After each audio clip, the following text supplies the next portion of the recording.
So our question isn't, was Herod a bad guy, or even who was Herod, is how did Herod get that way? How did he get that way? And how much of that may pertain to us? Here's another disturbing thing that I might share with you. I think we have more to learn from Herod than almost anyone else, personally speaking, or personal reference, than anyone else in the Christmas story, because chances are we share more in common with Herod than we do with all the other characters that are found in this story. So let me back up and give you a little bit of a background on Herod. I'm going to start with the good parts of Herod. The good parts of Herod, the bad guy. Here's some things. One, he was very smart and he was very ambitious. And that in itself is not a bad thing, not even in our culture. We're all about people lifting themselves up by their bootstraps. I mean, we've even got Donald Trump now for president, right?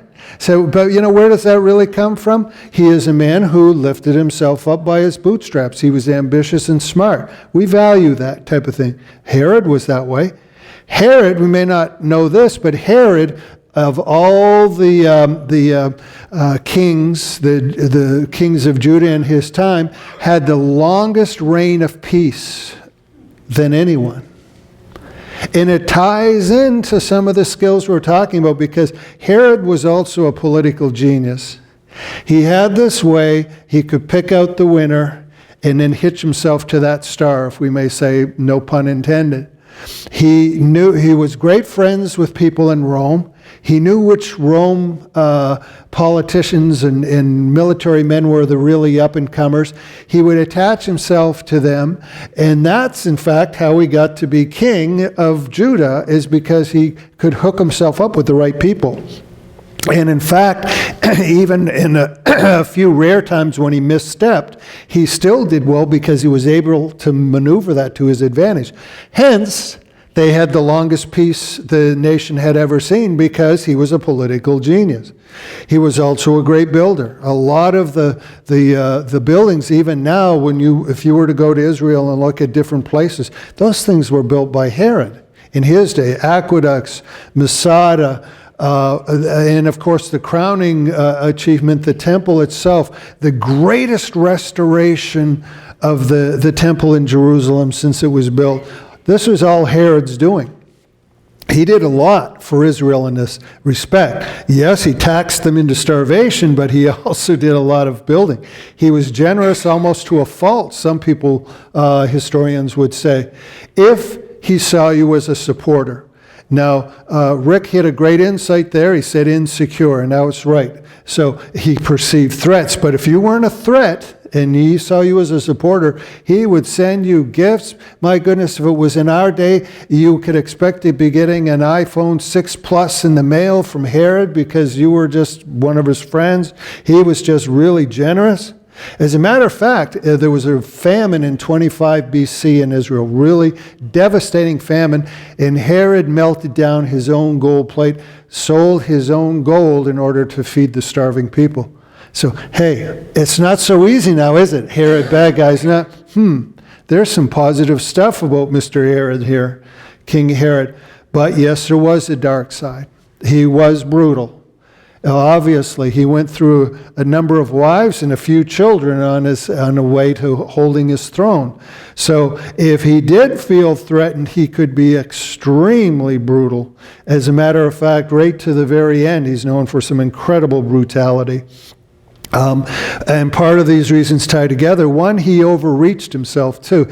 He was one of those people, whether he deserved it or not, he was going for that position, including King of Israel.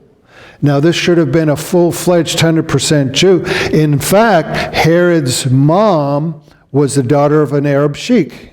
So, obviously, the bloodline's not pure there. Not only that, his father was an Edomian or Edomite, and they were kind of like the Samaritans. They were Jews, but only partially. So he was more non-Jew than Jew, And the only reason he had his kingship is because he was a political genius. And Rome put him there and said, here's your king, and that's where he's staying. So he was very insecure. Let me ask you this, inventory in your head, don't point fingers, but have you ever been maybe at work or a place, I don't know, somewhere where somebody had overreached and they got the job and they took it, but they were very insecure? There's nothing more dangerous than somebody who's insecure with a lot of power. Man, so you get to see some nasty stuff get done when somebody is insecure with a lot of power. And that's where Herod was. He was in that position.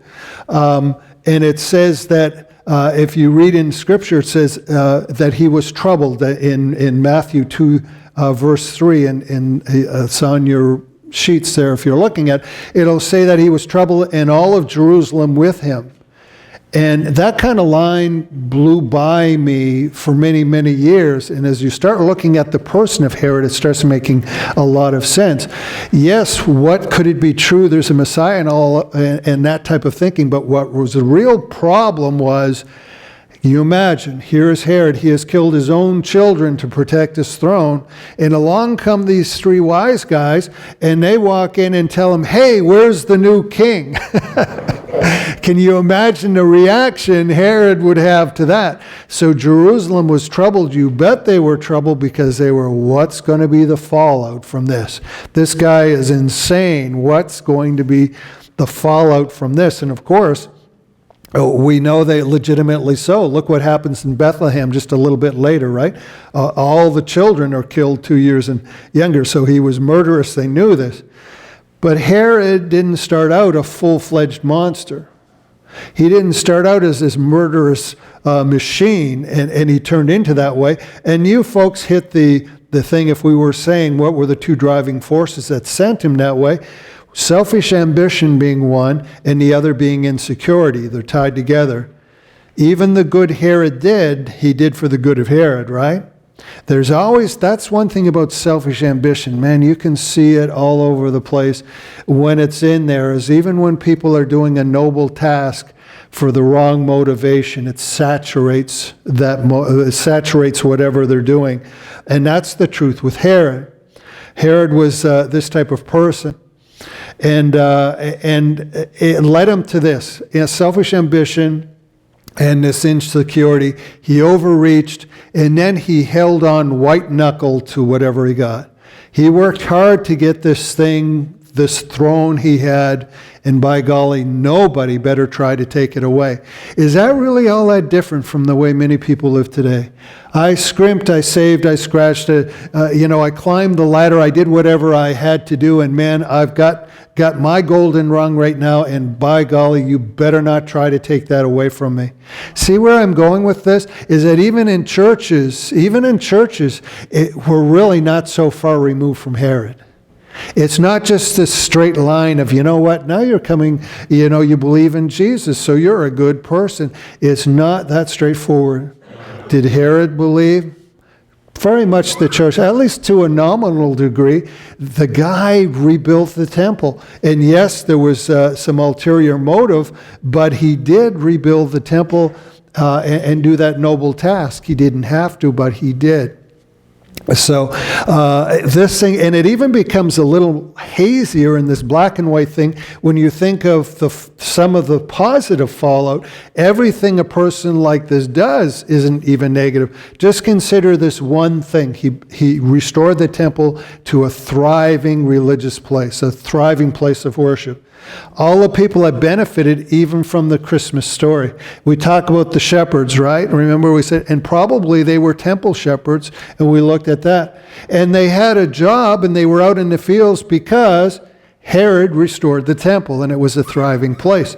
We talked about the prophetess, and really not a full-fledged prophet, but somebody who was promised by God, Simeon and Anna, who got to hold the Christ in their hands at the temple because Herod restored the temple to a thriving place. Jesus himself, the rite of circumcision, where was that done? At the temple, because the temple was restored by Herod and it was a thriving place. So there was still even this positive stuff that was happening, but we're left with this really, really hard spiritual enigma. The same man who restored God's temple tried to murder God. Wrap your head around that one. Part of the true Christmas story. The same man who restored God's temple tried to murder God. How does somebody end up in such a twisted situation? That alone should be something enough for us to pop away and go home and think about, because that dynamic still plays. Let me tell you one indication I know. Been around several countries, in several churches. And this, for 40 years, I've seen this syndrome happen. A place expands, or a bunch of people get together and decide to do a building project of some kind, and there's a very, very good chance there will be a civil war happen in that church during the building project, and things will it happens time and time and time again. Almost a joke among pastors. They say, we're in a building project, I hope I survive. And it just happens. It's like the Herod comes out in everyone. Herod just really, it came down to this way, is that I want my way at any cost. And I want my way, I want to build what I'm building, and I really hit the point, I don't care what God's building, I want to build what I'm building. And it doesn't have to be a church building project, it could be anything in your life. But the Herod is very, very close to all of us. There's a Herod in there waiting to get out if we're not careful. Herod just wasn't simply good or bad. He grew into what he was. Why? Because, well, one thing, those little cracks in his motivation when he started his journey became big, big cracks as he went down the path. He didn't start out murdering his own children for his throne. He didn't get married and say, I can't wait until we have kids so I can murder them. We all know that comes later, right? Yeah. Well, it did for Herod. It did for Herod. It was later. This type of thing. So he grew in the wrong direction. And a lot of the reason he grew is because the wrong motivation started to be the power of his life. We can be like Herod, where we just hold on a little too tight. It's not that far a move to get where you're willing to sweep anything from your life that is getting in the way of your personal ambition. To the point where you're building something and God's building something, and you want to sweep God out because you want to build what you want to build, whatever that may be. It happens very, very easy, tying back to our motivation. If we find ourselves falling towards the ends justifies the means, we know we've started on that slippery slope. And it's very easy to do. Herod had a problem in a sense of priority. It came down to that. I think it would be safe. You could defend the fact that Herod had some level of faith. However, God wasn't number one, that's for sure. Herod was number one. And God was going to have to go. It made me think, as I was looking at this back I was sometimes refreshing doing the youth stuff, because they all tend to be extremely honest. And we were talking about the idea of you know what, if you look at Scripture, it says right there, how do you find God? That you go after Him with all your mind, your heart, your soul, your will. It takes you, so He must be number one, and then it works. Anything else than number one, and it doesn't work. Kind of like, I think Ron appreciate this one. Ron works on all these mechanical devices. All it takes is one wire in that power supply to go to ground, the wrong wire, and you're done. Your TV's toast, your computer's toast. You don't have to do much. Something else sets up a priority and you're done. And your faith is like that. You can have a faith system, but if it's shorted out where God is not number one. Well, in a youth, we were teaching this kind of a lesson that, God's number one. And so we started asking the kids, what level, what priority would God be in your life? And one young lady at the time would sit back and say, really thinking, doing an inventory in her head. And she came, number 10, I think. Number 10. And I was thinking, you know what? Refreshing in a way that she was honest. I wonder if we were to take an honest poll of the Christian church in America, and people were brutally honest with themselves, and they looked at their priority, I wonder where God really does fall. Just take some of the indicators. Look at attendance. Look at giving. Look at people willing to step up in leadership. Look at people just even at this point officially identifying in a membership, or just some of these simple things. Way down the ladder. It seems it doesn't take much to keep us to go and do something else. And it's not a point of indictment. It's just a case of trying to get a lay of the land. And it sure doesn't seem that maybe even the best of us, that our priority isn't as solid and as high as we might think it is. Well, that was really Herod's problem, wasn't it? It wasn't that he really had anything against God unless he interfered with his priority. Chances are, maybe if somehow he saw that Jesus would have been a great ally, maybe he would have been sending him gifts instead. But no, it wasn't going to work that way. His priorities wouldn't allow it. The Herod syndrome is so easy to fall into. It's always there waiting. So we would ask then, what's the defense? You know, you can never really get so holy or so churchy, so spiritual, so big in your faith that, well, I don't have to ever worry about this again. It doesn't work that way. It's always there trying. The salvation, you know what? The great message of salvation is that now you have a choice. At one time, there was no holiness to grow in you or me. That option wasn't open. You might be a reasonably good person, but you would never be holy. You could never be holy. Now we have that option. It is open to us, but it just doesn't fall in your lap. You receive, but then you strive after as well. And these things, if we fail in them, we end up being like Herod. Well, okay, I understand, but what's my defense? The defense came before Herod was ever born. The strategy was expressed explicitly some 2,500 years before Herod was ever born. And it's in words that I bet you know. See, David was writing Psalms. And he writes this psalm where the strategy is in there. But what's beautiful, if you look at it, when we hit the words, you go, oh yes, I know those words. But do you know the words before it? Here's how the psalm goes. David was saying how he hated people who hated God. Okay, good enough, David. Just this whole idea of hate mongering. And it sounds like that. So Psalms 139 starts out in verse 21. Do I not hate them, O Lord, who hate you? And do I not loathe those who rise up against you? I hate them with perfect hatred. I count them my enemies. You know, if you read that far and that was it, and you said, yeah, David, I'm living by your credo, there it is, you would probably end up being a very judgmental person, a very negative person, if that's as far. Even for all of it, you know, who are you and I to start counting people as our enemies because they're just not good enough?